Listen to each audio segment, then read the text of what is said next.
कि बहुत सारे लोग हैं जो कहते हैं कि हमें मज़ीद डिटेल में एनालिसिस चाहिए ईटीएफ का, तो आप एक काम ये कर सकते हैं कि आप डिस्कॉर्ड ज्वाइन करें, मैं लिंक अटैच कर दूँगा। रिसोर्सेज में जाकर ईटीएफ पीएसएक्स में जाएँ तो आपके पास यहाँ पे सारी डिटेल्स आ जाएंगी। एक और चीज़ है जो मैं आप लोगों के साथ शेयर करना चाहता हूँ, ये मैंने प्रॉपर जो है ना इसका कन्वेंशनल और इस्लामिक का ना स्प्लिट करके इसमें डाल दिया है, आप इसको जाके देख सकते हैं। इस्लामिक में हमारे पास दो तरह की ईटीएफ्स होते हैं, एक मीज़ान ईटीएफ है, एक महाना ईटीएफ है। कन्वेंशनल में हमारे पास मल्टीपल ईटीएफ्स आ जाते हैं, यूबीएल आ जाता है, NIT, NBP, GS momentum, GS global और अल्फला। अब ऐसा नहीं है कि बाकी बुरे हैं, बाकी भी अच्छे हैं। एनबीपी में भी आपको वही लगभग मिल जाएंगे, एनआईटी में भी शायद वही लगभग मिल जाए, अल्फला में भी मिल जाए, सब में आपको लगभग आगे पीछे ही सेम जो है आपको वेरिएशन मिल जाती हैं, स्टॉक्स मिल जाती हैं। लेकिन बस ये है कि कुछ डिविडेंड्स अच्छा देते हैं, कुछ डिविडेंड जो है कम देते हैं, कि किसी की जो है पास कुछ मल्टीपल सेक्टर्स हैं, किसी के पास कोई सेक्टर मौजूद नहीं है, इस तरह से जो है वेरिएशंस हैं। इसके बाद हम जो है आई नैव इनकी देखनी पड़ती है कि किसकी ज़्यादा है किसकी कम है। फ्रंट एंड लोड इसमें होता नहीं है, मैनेजमेंट फ़ीस इसमें मिनिमम सी होती है। इसके अलावा आपके जो है रिटर्न जो है वो साथ हमने इसमें मेंशन कर दिए हैं। ईटीएफ में ये होता है कि सबसे पहले तो आपने जाना है ये पीएसएक्स की जो आपका पोर्टल है, और आपने कोई भी जो है ईटीएफ का नाम लिखा, जैसे मैंने मीज़ान पाकिस्तान ईटीएफ लिखा, ये आ गया मेरे सामने, ठीक है। अच्छा, इसमें जो है पहली चीज़ तो हमने ये देखनी होती है कि क्या ये इस वक्त हमें लेना चाहिए या नहीं लेना चाहिए। उसके लिए सिंपल है कि हमने आई नैव देखना होता है कि ये क्या चल रहा है, ठीक है। अभी आप ये देख सकते हैं कि 18.04 चल रहा है और ये भी 18.12 चल रहा है, मतलब ये ऑलमोस्ट लगभग करीब करीब ही चल रहे हैं, ठीक है। अगर ये करीब करीब चल रहे हैं तो आपने बिल्कुल इसको कंसिडर करना है। अगर ये फॉर एग्जांपल 19 या 20 या 21 कहीं हो तो फिर इसका मतलब ये है कि अभी ये हमारा जो है थोड़ा महंगा मिल रहा है, इसको नीचे आने दें, ठीक है। जैसे अभी कुछ दिन पहले डिविडेंड के टाइम ये 20-21 पे था तो मैंने मना किया था अभी मत लो, ठीक है। इसका आई नैव जो है वो महंगा चल रहा है और ये इसके अगेंस्ट जो है ऑपोजिट चल रहा है, तो इसको अभी करीब आने दें। और आप देखें कि ये जब 18 पे और 18 पे है तो ऑलमोस्ट ये सेम है, तो इसको कंसीडर किया जा सकता है। अच्छा, दूसरी चीज़ हम ये देखते हैं कि यार इसके जो ईटीएफ है इसके अंदर है क्या क्या, हमें ऑफ़र क्या क्या हो रहा है। उसके लिए आपने इधर आना है बास्केट पे आप क्लिक करेंगे, आपके पास सारे स्टॉक्स आ जाएंगे जो इसमें मौजूद है। अब आप देखें कि इन्होंने सारी खूबसूरत सेक्टर्स को, खूबसूरत कंपनीज़ को इसमें फोकस किया हुआ है। आपके पास रिफाइनरीज़ हैं, आपके पास जो है फर्टिलाइज़र है, आपके पास जो है पावर है, आपके पास सीमेंट सेक्टर है, बैंकिंग है, आपके पास इसके अलावा जो है ऑयल एंड गैस, पेट्रोलियम, सारे सेक्टर मौजूद हैं। तो इस वजह से आपको इसमें ये एक तो शरिया कंप्लाइंट है, और फिर दूसरी बात ये है कि इसमें आपको इतने सारे सेक्टर जो हैं वो मिल रहे होते हैं।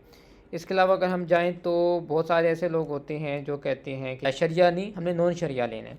तो नॉन शरिया में अगर आप जाते हैं, वैसे मैं नॉन शरिया किसी को रिकमेंड तो नहीं करता, लेकिन बहुत सारे लोग हैं जो नॉन शरिया में भी काम करते हैं, तो उसमें फिर यूबीएल ईटीएफ आता है। उसकी रीज़न ये डिविडेंड अच्छा देता है, ठीक है। मैं फिर कहूँगा कि शरिया नहीं है, इसमें ज़ाहिर बात है सूद का फैक्टर इन्वॉल्व है, लेकिन बहुत सारे लोग होते हैं जो इस चीज़ को शरिया नॉन शरिया दोनों में काम करते हैं, ठीक है। तो फिर मैं क्योंकि आपको एजुकेट कर रहा हूँ तो फिर मेरा काम बनता है मैं आपको हर तरफ से जो है हर चीज़ कवर करूँ। यूबीएल ईटीएफ की जहाँ तक बात की जाए तो अभी आप ये देख सकते हैं कि 29.96 चल रहा है, 30.10 है, ऑलमोस्ट सेम चल रहा है, ठीक है। तो ये भी देखा जा सकता है। अगर आप इसकी बास्केट देखेंगे तो इसकी बास्केट में ये स्टॉक्स मौजूद है, लेकिन ये है कि ये डिविडेंड बहुत अच्छा देता है, ठीक है। इसमें जस्ट ये है कि ये शरिया हम कहेंगे नॉन शरिया क्यों, उसकी रीज़न ये है कि सब इसमें शरिया, जस्ट एक इसमें यूबीएल बैंक जो है ये मौजूद है, ठीक है। इस वजह से ये नॉन शरिया चल रहा है, लेकिन ये है कि ये डिविडेंड काफ़ी अच्छा देता है। अभी भी इसने कोई 12 रुपये का डिविडेंड दिया था, ठीक है। अच्छा, इसके अलावा बहुत सारे लोग होते हैं जो कहते हैं यार हमें बैंकों में काम करने का बहुत शौक है, बैंक जो है बड़ी अच्छी रैली कराते हैं। तो जेएस का जो बैंकिंग सेक्टर का ईटीएफ है ये फिर मैं कहूँगा ये भी शरिया नहीं है, लेकिन बहुत सारे लोग कहते हैं हमें बैंकों की रैली चाहिए। अगर आपको बैंकों की रैली एंजॉय करनी है तो फिर ये बैंकिंग सेक्टर का ईटीएफ है, ये आप देख सकते हैं। ये भी देखें 42.9 चल रहा है, 42 चल रहा है, करीब करीब है। सो ये भी आप कंसिडर कर सकते हैं। इसके अलावा इसका अगर हम ईटीएफ देखें तो इसमें सारे आपको बैंक मिलेंगे, ठीक है।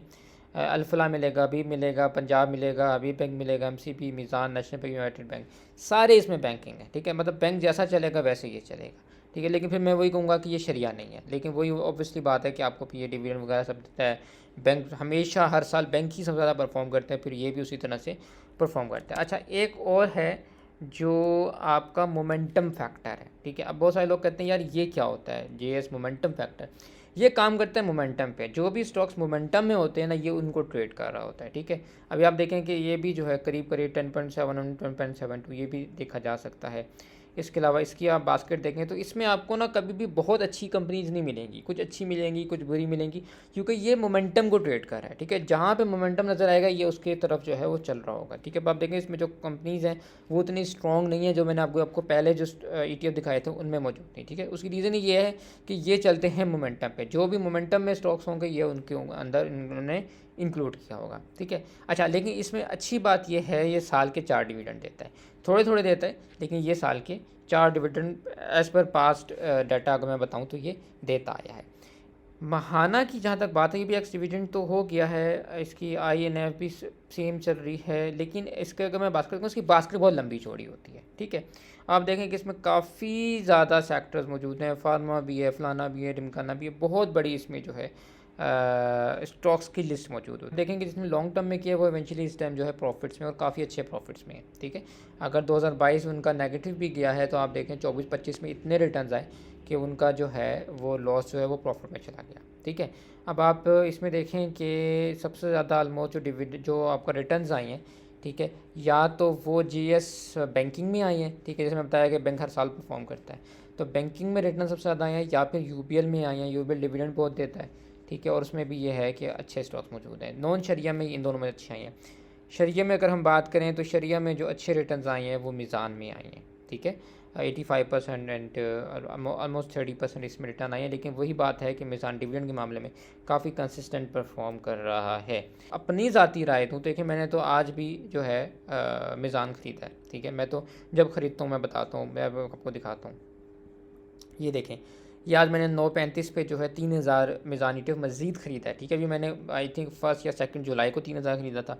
मैं लॉन्ग टर्म के लिए ख़रीद रहा हूँ और मेरी प्रोजेक्शन है कोई 20 साल की कि यार 20 साल मैंने हर महीने थोड़ा थोड़ा लेना है, लेकिन कभी मुझे मार्केट बहुत करेक्ट हुई भी मिले या एक्स हुए हुआ डिविडेंड पे मिले तो मैंने ज़्यादा ख़रीद लेना। तो अभी मैंने जनवरी में शुरू में 3000 लिया, अभी फिर 3000 लिया, तो अभी सिर्फ इसी महीने मैंने 6000 परचेज़ कर लिया। तो आप लोगों की भी मर्ज़ी है कि आपकी जेब जितनी ज़्यादा दी आप उस तरह लें। ठीक है, मैं आपको रिकमेंड ये करूँगा कि अगर तो पहली बात ये आप शरिया में काम करें। ठीक है, शरिया में आप करते हैं तो मीज़ान लें।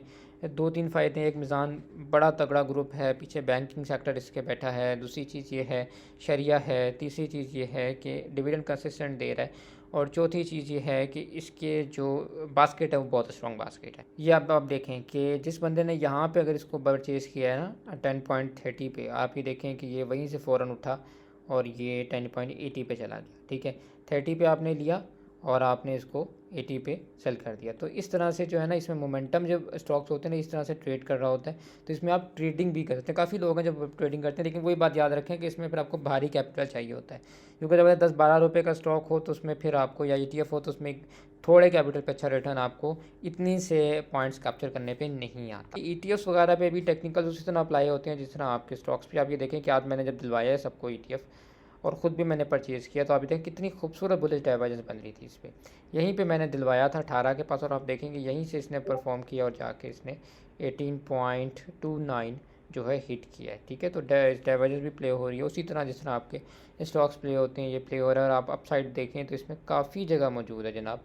ये आप देखें कि सिर्फ गैप अप ही जो है इसका ये 21 का पड़ा हुआ है। ठीक है, अगर ये गैप अप से ऊपर जाता है तो आप देखें कि जैसे टॉप जहाँ से गिरा था ये 23 का टॉप था, तो लगभग 5 रुपये इसमें मौजूद है, जिसको आप जो है लाजमी कंसीडर कर सकते हैं। इसमें काफ़ी लोगों का सवाल ये होता है कि वाई ETF, तो मैं उनको ये कहता हूँ कि देखें बहुत सारे लोग ऐसे हैं जो फंडामेंटल एनालिसिस या टेक्निकल एनालिसिस करना नहीं जानते।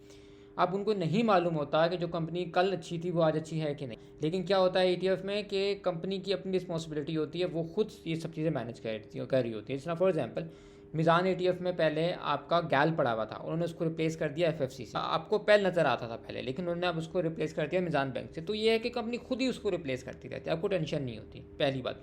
दूसरी बात, ये सस्ता मिलता है। ठीक है, मिनिमम आप 500 यूनिट्स ले सकते हैं तो आपको सस्ता पड़ जाता है।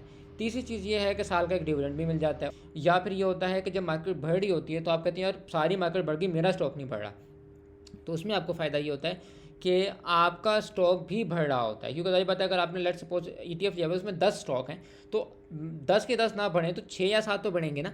कि आप ये देखें कि आज के दिन में क्या हुआ है कि मीज़ान ने यहाँ से जो है एक मूव दी है कि मीज़ान जब यहाँ से आया है 18 के पास और जब मार्केट बढ़ी है तो आप ये देखेंगे 18.25 पे चला गया। ठीक है, अब बहुत सारे ऐसे शेयर होंगे जो मार्केट बढ़ने के साथ आज नहीं बढ़े होंगे, लेकिन मीज़ान बढ़ गया क्योंकि इसमें कुछ ऐसे स्टॉक मौजूद थे जो आज मार्केट में बढ़े हैं।